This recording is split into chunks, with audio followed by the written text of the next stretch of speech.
Healing వాస్తు తెలుగుకి స్వాగతం మిత్రులారా. స్థాపత్య వేద సామాన్య మానవుని కోసం ఉదయం కన్యాకుమారి అంతా చూసుకొని ఒక 250 కిలోమీటర్స్ డ్రైవ్ అనమాట. ఇప్పుడే మధురై చేరుకున్నాం మేము.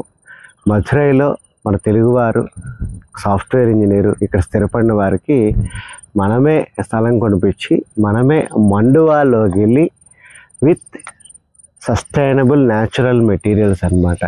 అంటే ఒక సిమెంట్ కానీ ఒక స్టీల్ కానీ వాడకుండా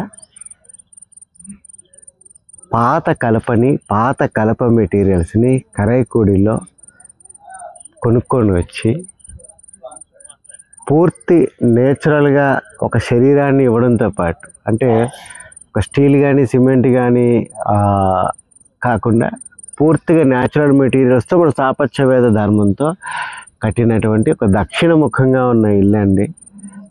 ఒకసారి బయట అంతా ఒకసారి ఎక్స్ప్లెయిన్ చేస్తాను, తర్వాత మనం లోపల చూసి 2 అంతస్తుల ఇల్లు అనమాట. పైన పిచ్చుడు రూఫ్తో పనిచేసింది అనమాట. మనం ఇచ్చిన డిజైన్కి పూర్తిగా మద్రాస్ రూఫింగ్ అనేటటువంటి కాన్సెప్ట్తో కాంట్రాక్టర్ చేశారు.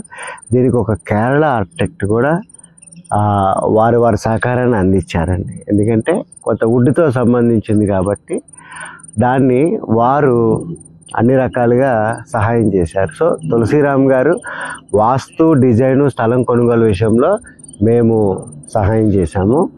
ఎగ్జిక్యూషన్ విషయంలో ఒక మద్రాస్ రూఫింగ్లో మంచి కాంట్రాక్టర్ వారు ఇచ్చేశారు. మొత్తాన్ని ఒక సింక్రనైజ్ చేసే విషయంలో ఒక కేరళ ఆర్కిటెక్ట్ కూడా పాల్గొన్నారనమాట. ఇది దక్షిణం ఫేసింగ్ అనమాట. కానీ ఇక్కడ మనం తూర్పు తాలూకు ఎక్స్టెన్షన్ ఇక్కడ మనం చూస్తున్నాము. బే విండోస్ చూడండి ఎంత చక్కగా ఎగ్జిక్యూట్ చేశారు. రండి, రూపాయి కూడా యాడ్ చేస్తారు. సో మనం చూసారా, ఈ ఇల్లు చూసినప్పుడు మీరు గమనించాల్సింది ఏంటంటే ఎక్కడికక్కడ ఆర్చెస్ అండి. చాలా ప్రత్యేకమైన శ్రద్ధ తీసుకున్నారు తులసిరామ్ గారు ఈ యొక్క స్వరూపం రావడంలో. అదే రకంగా ఇది ఒక ఎంట్రీ అనమాట. నేను ఊరికి ఒక స్వరూపం బయట నుంచి చూపెడతా. దక్షిణం ఎంట్రీ పోర్చ్. అదే రకంగా మెట్లు కూడా మనకి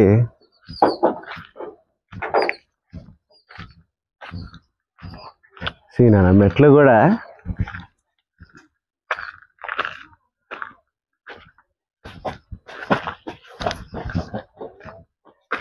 పూర్తిగా స్టోన్తో చేశారు. అంటే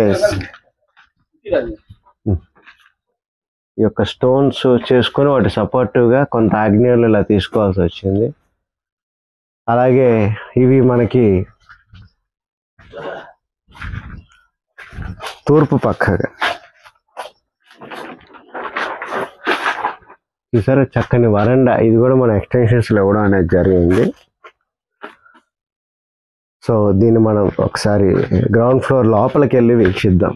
చూడండి, చక్క బే విండోస్ నన్ను చక్కగా ఎగ్జిక్యూట్ చేస్తారు. ఇందులో వాడింది సిమెంట్ కాదండి, ఇది లైమ్ అనమాట. లైమ్ అనేది బెల్లం పొడి, కరక్కాయ ఇటువంటి మిశ్రమాన్ని వీరు ఈ రకమైన తొట్టెల్లో పెట్టి ఒక పద్ధతిగా తయారు చేసి ఆ మిశ్రమాన్ని మోటార్ కింద వాడారండి. తప్పనిసరి పరిస్థితుల్లో ఒక రెడ్ బ్రిక్ వాడాల్సి వచ్చింది. సో ఊరికి ఒక జనరిక్ ఒక ఐడియా అనమాట. సో దక్షిణముఖంగా మనం ఎంటర్ అవుతున్నాం. వారింటికి చక్కని అరుగులు కోరుకున్నారనమాట. అరుగులు కూడా చక్కగా చేయించుకున్నారు.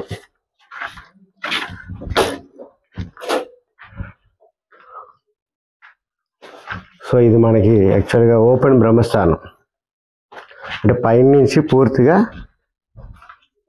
వర్షం అంతా ఇలా లోపల పడేటట్టు.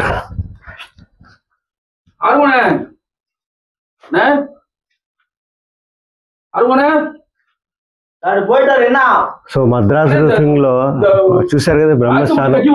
ఇది 2 అంతస్తులు, కానీ పైన కంప్లీట్ గా మనం ఇచ్చేయలేదండి. పైన ఒక దండకా కానీ లాంగ్లా కానీ డిజైన్ ఇచ్చామన్నమాట. మద్రాస్ రూఫింగ్ అది తీసుకునేటప్పుడు చూసారా, దూలాలు